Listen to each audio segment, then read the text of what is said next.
What's up, y'all?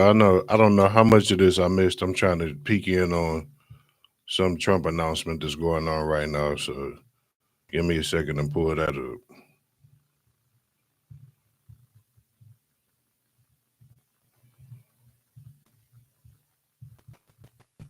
Beautiful girl, and the way they treated her.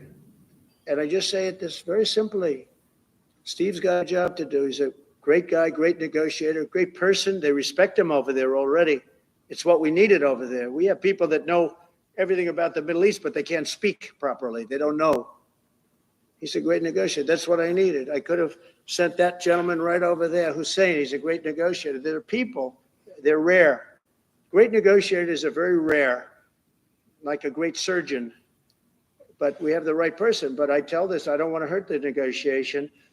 If the deal isn't done before I take office, which is now going to be 2 weeks, all hell will break out in the Middle East. Okay? Thank you, Mr. President. You've done a great job. Thank you. Mr. President, more than 140 police officers were injured by rioters on January 6th. Will you pardon anyone who attacked a police officer? Well, you know, the only one that was killed was a beautiful young lady named Ashley Babbitt. She was killed, and there was actually somebody else that was killed, also a MAGA person, but people don't give it 100% credibility. I'm going to find out about it, and we're going to find out. But Ashley Babbitt was killed. She was shot. She had never been shot. She was shot for no reason whatsoever. In fact, they say that she was trying to hold back the crowd, and the crowd was made up of a lot of different people. So we'll see. But I will tell you this: the person that was killed was Ashley Babbitt. The other thing is, when they talk, you know, there was never charges of insurrection or anything like that. But if there were, this would be the only insurrection in history where people went in as insurrectionists with not one gun. Okay? And let me tell you, the people that you're talking about have a lot of guns in their home for hunting and for shooting and for entertainment, a lot of good reasons.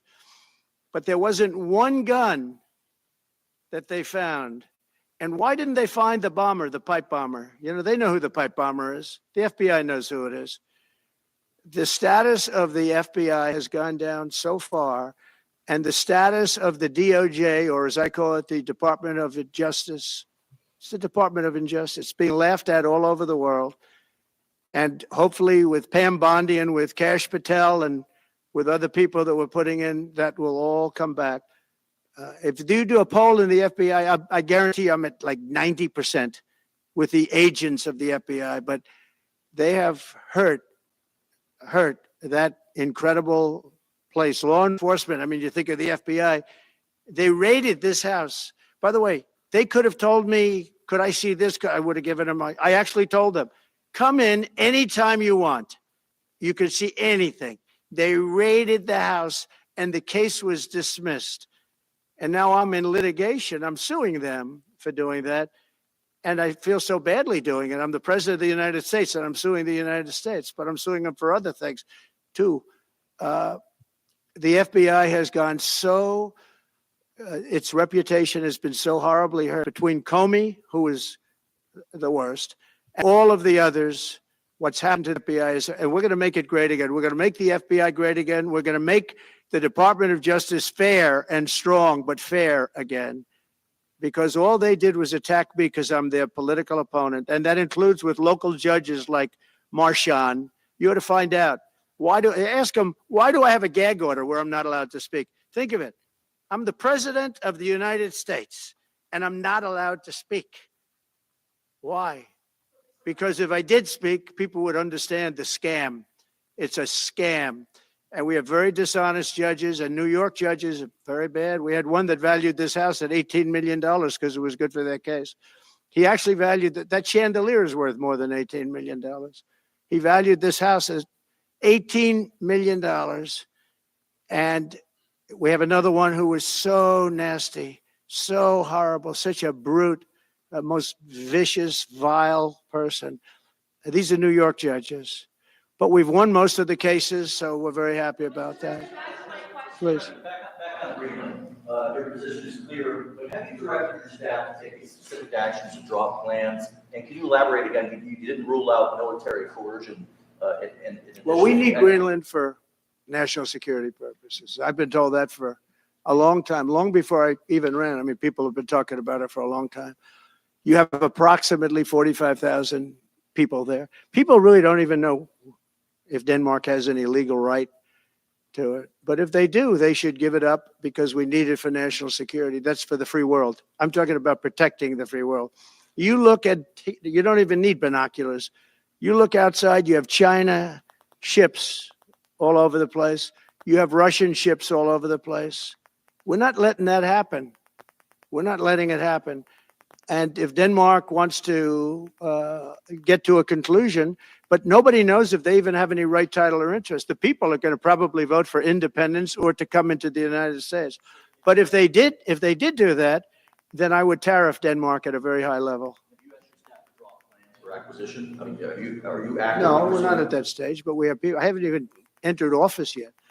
Secondly, sir, Elon Musk has drawn some criticism and a lot of attention for some of his actions and provocative statements about foreign affairs, including in Europe.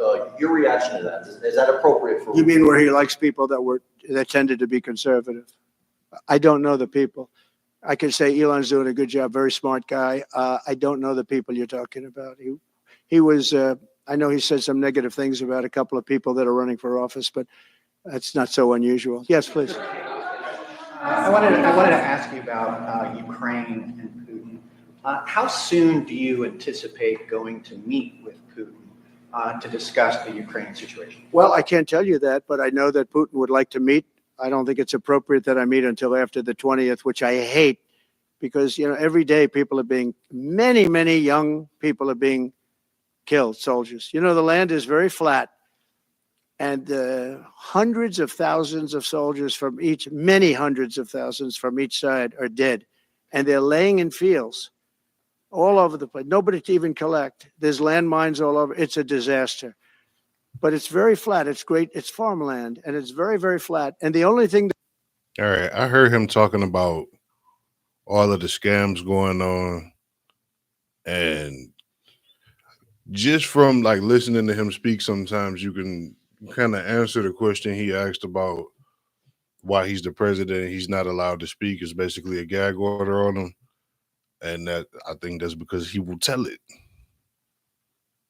He will tell it. Whether you agree with him or not, whether you like him or not, he will tell it, man. A whole lot more than we ever heard from any other presidents that I can think of, at least in my lifetime. that stops a bullet is the human body. And the human body is stopping a lot of bullets. Within the I hope first so. 3 to 6 I hope to have 6 months. No, I would think, I hope long before 6 months. Look, Russia's losing a lot of young people, and so is Ukraine. And it should have never been started. That's a war that should have never happened. I guarantee you, if I were president, that war would have never happened. Who would you like to nominate to replace Michael Barr as vice chair of the board? I'll be announcing something. Mr. Mr. President, if we were to work under the assumption that you're serious about making Canada the 51st state of the United States, the leader of the Conservative Party in Canada said, under no circumstance will it ever be the 51st state. Maybe he won't win, but maybe he will. I don't. You had suggested. Listen, I don't care what he says. Sir, real fast, you said you were considering military force. All right, I was just on Tied to the Game podcast the other day, and we talked a little bit about this, but like the humor, the humor behind him saying that he wanted to make Canada the 51st state is hilarious. Like he didn't like direct it at one of the provinces like Ottawa or Manitoba or something like that. He said Canada, the whole country, as the 51st state. Like, you got to understand, this is why he's so easily spoofed. Like, it's a layup. To acquire Panama and Greenland, are you also considering military force to annex and acquire? No, economic force, because Canada and the United States, that would really be something.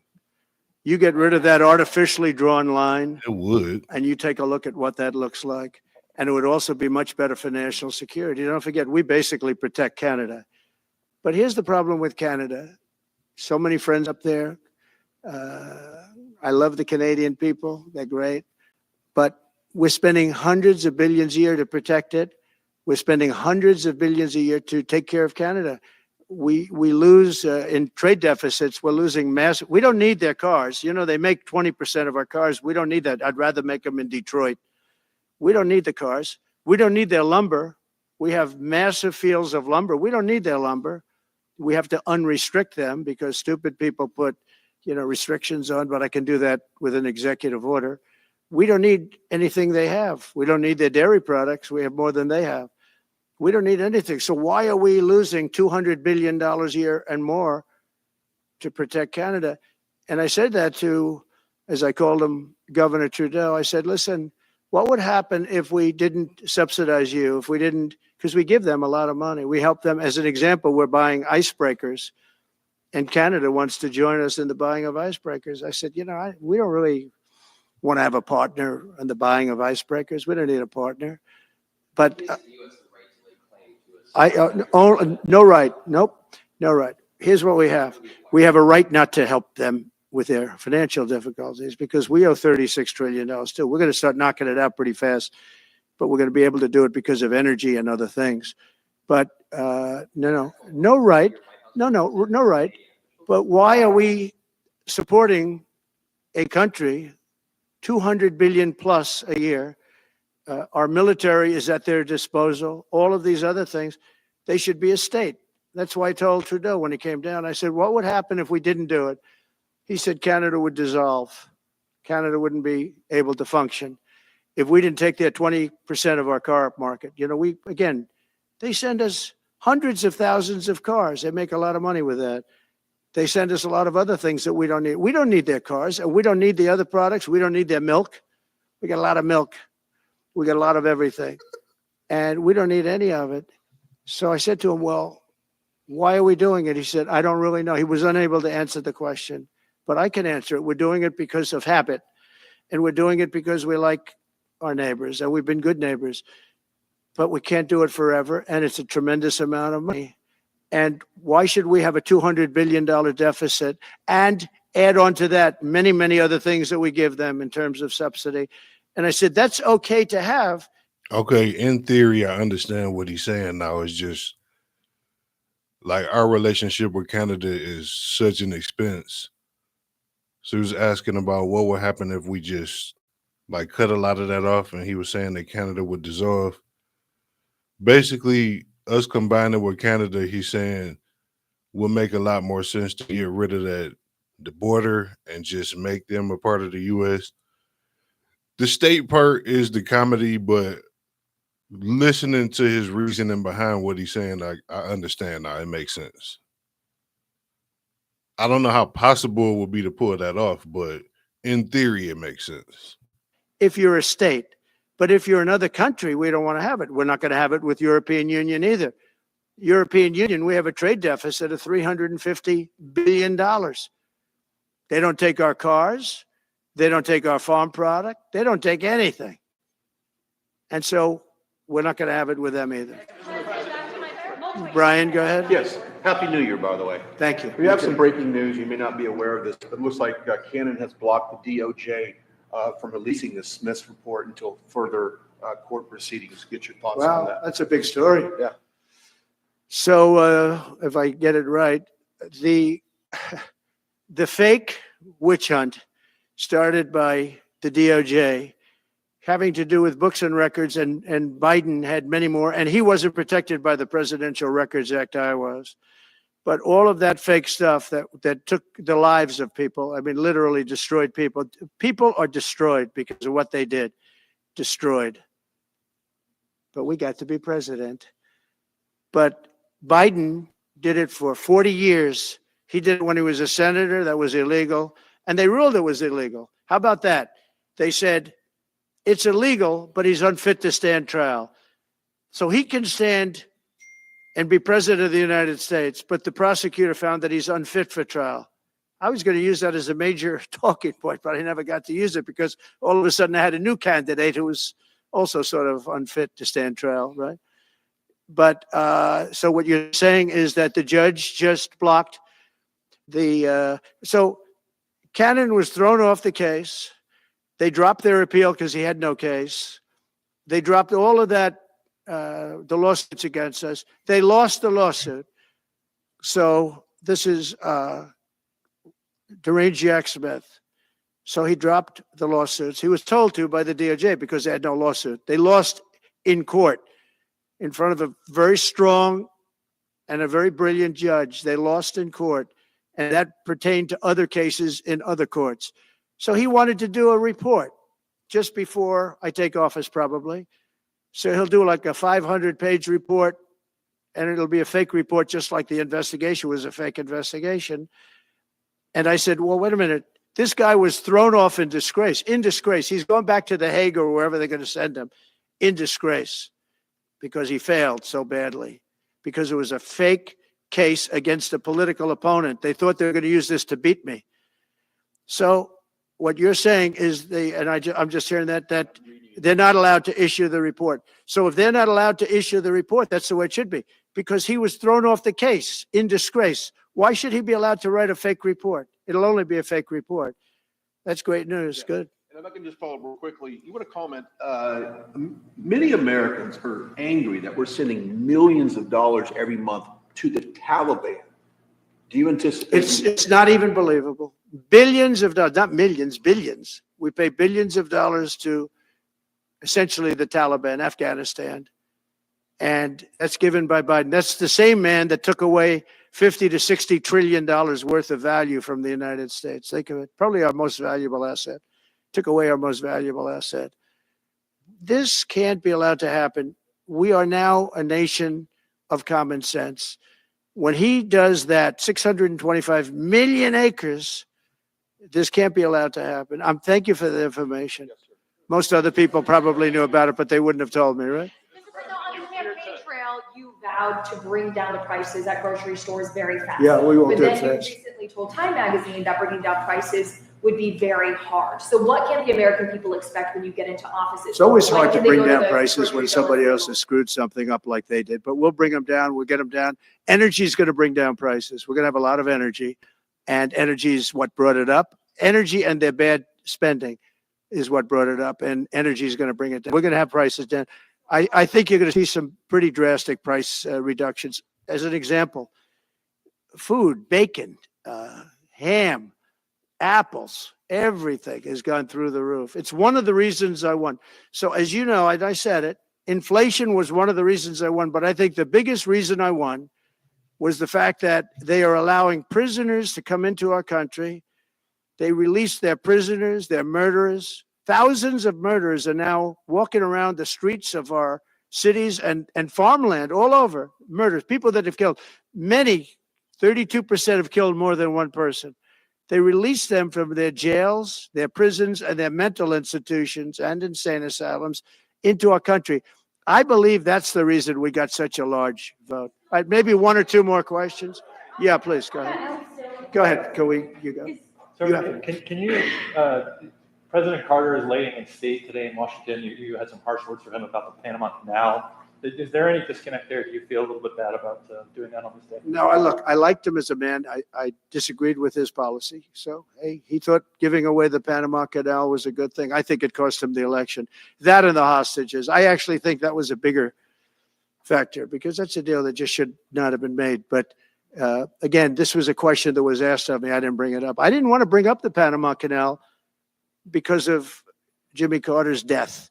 But people don't bring it up. But you and other people have asked me about it. No, it's a deal that I was very strongly against. I was a young guy when this took place, but just why would we spend all of that money, lose 38,000 people to malaria, the mosquito? They were dying. It was horrible what was happening. They paid them 4 times more than they would make in the United States, but they knew they were going to go over there and die. and they died in the jungles of malaria. There was nothing we could do to stop it. 30th, and then we gave it away for $1. Without getting your agenda through Congress, you appeared to open the door in your radio interview yesterday for a two-bill approach. Is it still your preference for one big, beautiful bill, as you have said? Well, I like one big, beautiful bill, and I always have, I always will. But if two is more certain, it does go a little bit quicker because you can do the immigration stuff early. Now, you have to understand, for immigration and for the wall, we won the case on the wall. You know, they tried to sell the wall for 5 cents on the dollar, by the way. And we had, fortunately, a judge that stopped that. But they were already discarding the wall.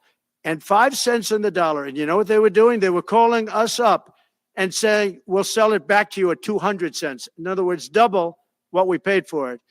So they were going to buy it from this guy for 5 cents on the dollar. They were making deals. And fortunately, we had a very smart judge that stopped it cold. I think he called for an investigation too, and he should.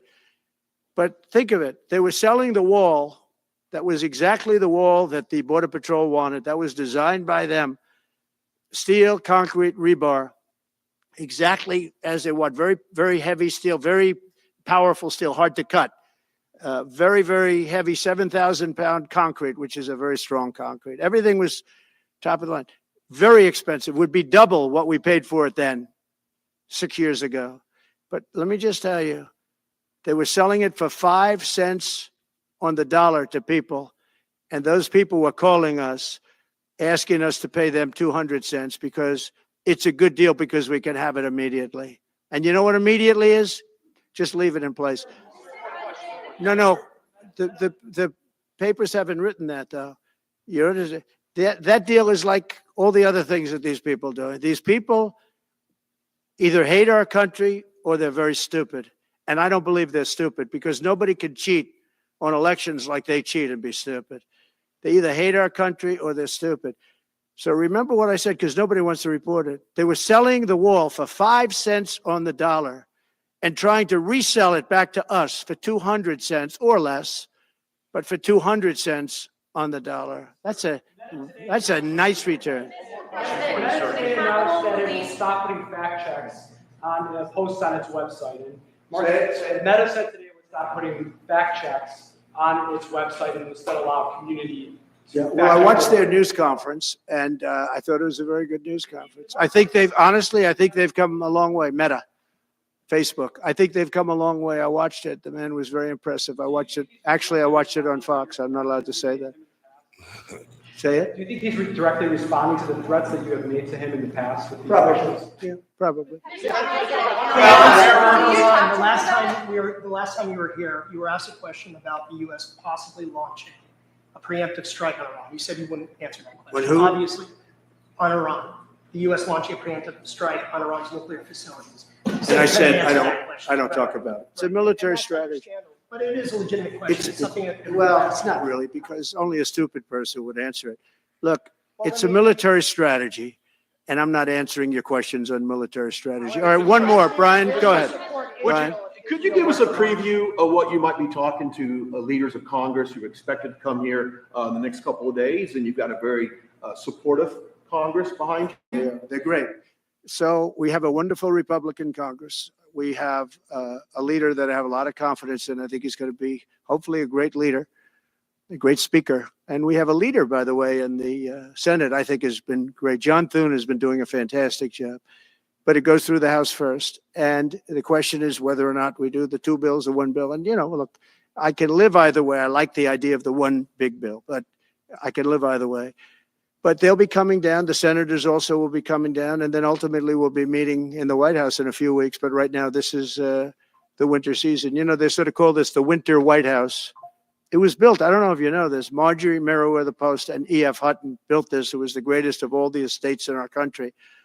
And I saved it, and I got a lot of credit for saving it. Most of these big, great houses have been knocked down in Palm Beach, just about all of them, actually. And they, you know, you'd build 10 mansions on one site, but we saved it. But this was built as the Southern White House, and she gave it to the government. And by the way, Jimmy Carter gave it back. He said it's too expensive for the United States. So I didn't realize that. Real quick, I was just told. Actually, Jimmy Carter, Nixon was through Watergate. He came down. Nixon came here once, and he thought it was incredible. But he had a thing called Watergate, if anybody remembers that, and his mind, to put it mildly. And Jimmy Carter felt that it was too extravagant for the country. So, fortunately for me, he gave it back to the foundation, and I bought it from the foundation.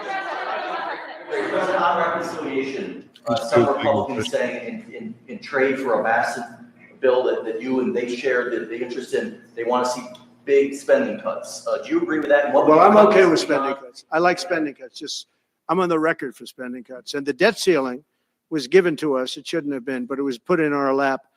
And what I want in terms of debt ceiling isn't the ceiling. I just don't want to see a default.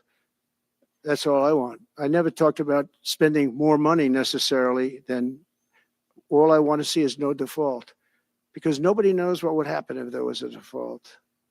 It could be 1929 and it could be nothing, but that was put into our lap and it shouldn't have been, but it was. And so we'll handle it. But debt ceiling is not about raising a lot of money. It's really just about extending it. I just want to see an extension. Sir, on immigration, how much can you do by executive order? Are you planning to do on executive order when it comes to immigration? And how much do you want Congress to tackle this issue? And also on day one, well, I had the what safest executive border orders are in the you history of planning? our country by far. You remember the famous chart that I brought down. I love that chart very much for a lot of reasons. But I have the safest border by far in the history of our country. And when I took it over, it was a mess. Nothing like it is now. This is 10 times worse. I got elected because of the border the first time. And I think I got elected largely because of the border the third time. And the second time I did equally well. Well, not as well as the last time, but I did very well. And I will say this was too big to rig. You know the expression? Too big to rig. They couldn't do it. They tried, but they couldn't do it. I didn't get very much from Congress at all. I just said that we're being invaded and I took the money out of the military. Much of the wall, I built over 500 miles of wall. Much of that wall was built through money that I put into the military. We took it out because we couldn't get things from Congress in those days, and we took it out. And that wall was built largely with money coming from the military. So, very simple. I went to the military. I said, our country is being invaded by very similar, nothing like what's invading our country now. They weren't releasing prisons into our country, and they weren't releasing mental institutions in, but some bad dudes were coming in, right? And I said, our country is being invaded. And I took that money largely from the military. I was sued 9 times by the Democrats in Congress, and I won all those suits. And we ended up building 571 miles of wall. Once that wall was built, they start going around it. So we're going to add another 200. That would have been up in 3 weeks. And then we had a very unfortunate election result. And they said, we don't want to put it up. We'll sell it. And they started selling it for 5 cents on the dollar. What a second. So we'll do this again. I just want to thank everybody very much. I'm just telling you, this will be the golden age of America. This is the golden age of America. We're going to have a great country again. We're a country right now under siege. We have so many different problems, and nobody respects us overseas, but now they do. The Italian Prime Minister, as you know, came here the other night, just flew in and flew out. She wanted to see me. And great respect is being shown. When I went to the cathedral in France, great respect was shown by the Prime. All right, I get the gist. It's like a lot to digest right now, and I know how everybody feel about the political content. I don't exactly know what happened to the screen. It just kind of froze up. Gotta figure out how to refresh that. Anyway, I'm up and out of here. Y'all have a good morning.